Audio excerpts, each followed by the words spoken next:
whispering shadows. Do you ever feel like someone's watching you? Not in a crowded room or on a busy street, but when you're completely alone, when it's supposed to be just you. That's what Olivia thought too, until she moved into the house. It was quiet, old, tucked away at the edge of a forest.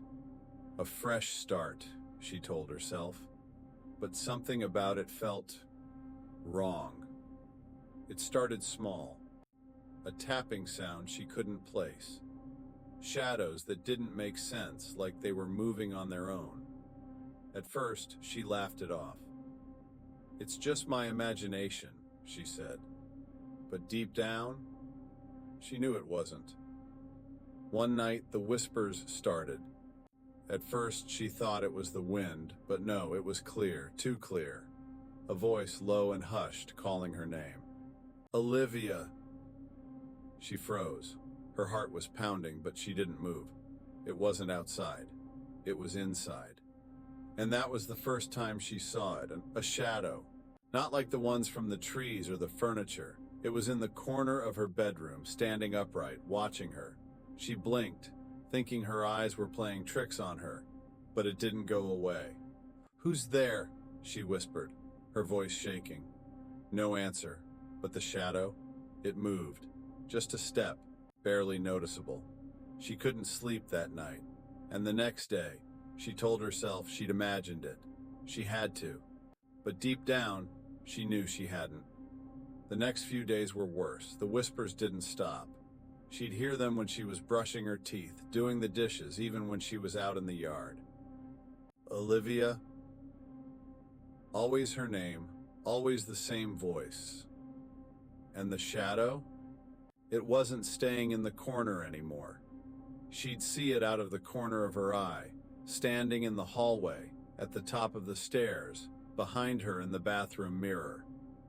She started leaving all the lights on, but it didn't help. Shadows don't need darkness. One night she decided she'd had enough.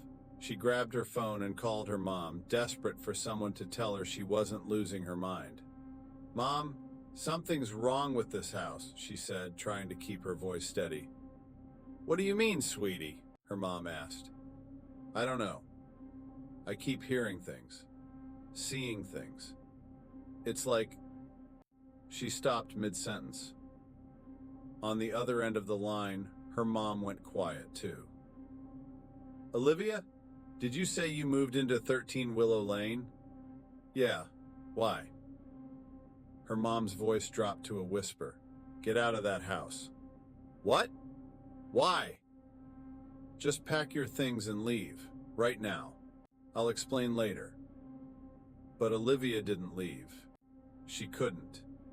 Something about the house had a hold on her. Even as she packed her bags, she felt it.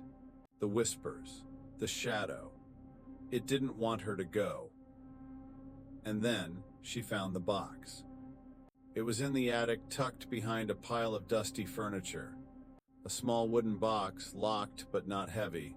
Curiosity got the best of her, and she pried it open with a screwdriver. Inside was a photo, a black and white picture of a family. A man, a woman, and a little girl standing in front of the house. But the girl? She looked just like Olivia. The resemblance was uncanny. Same eyes, same hair, same nervous smile. And written on the back of the photo were 3 words: "Don't trust them." Olivia's head spun. Who was the girl? And why did she look exactly like her? Her mom must know something. She dialed her mom's number again, her hands shaking. "Mom, I found something. A picture. There's a little girl and she looks like me. What's going on?" Her mom's voice cracked. "I was afraid this would happen. Olivia, that's not you. It's not you. But it wanted you to be there. It's been waiting." "For what?" Olivia asked, barely able to get the words out. Her mom paused, then she said, "For you to replace her." That night, Olivia locked herself in her room. She tried not to listen, but the whispers were louder now. Not just her name, but other words. Stay with us, don't leave. And then something else. A new voice. A child's voice. Help me. Olivia's chest tightened. Was it the girl from the photo? Was she trapped here? The next morning, Olivia couldn't take it anymore. She needed answers. She drove into town to the local library and asked the librarian if she knew anything about the house on Willow Lane. The woman's face went pale. That house? She said. You should stay away from it. Why? Olivia pressed. Because the family who lived there, they disappeared. No one knows what happened. But people say their daughter, her spirit never left. And anyone who moves in, she tries to take them, to replace her. Olivia rushed back to the house, determined to end whatever this was. She threw open the attic door, looking for anything else that might explain what was happening. That's when she found the mirror. It was tall, cracked, and covered in dust, but when she wiped it clean, she didn't see her reflection. She saw the girl, the same girl from the photo, and the girl spoke. They won't let me go unless someone takes my place. Olivia stepped back, her heart racing. The girl reached out, her hand pressing against the glass. Please, she said, help me. Behind her, Olivia felt the air grow cold. The shadow was back, and this time it wasn't alone. Olivia doesn't remember much about what happened next, just that she ran, drove until she couldn't drive anymore, and never returned to the house. But sometimes, late at night, she dreams of the girl in the mirror, and when she wakes up, she swears she can hear a voice.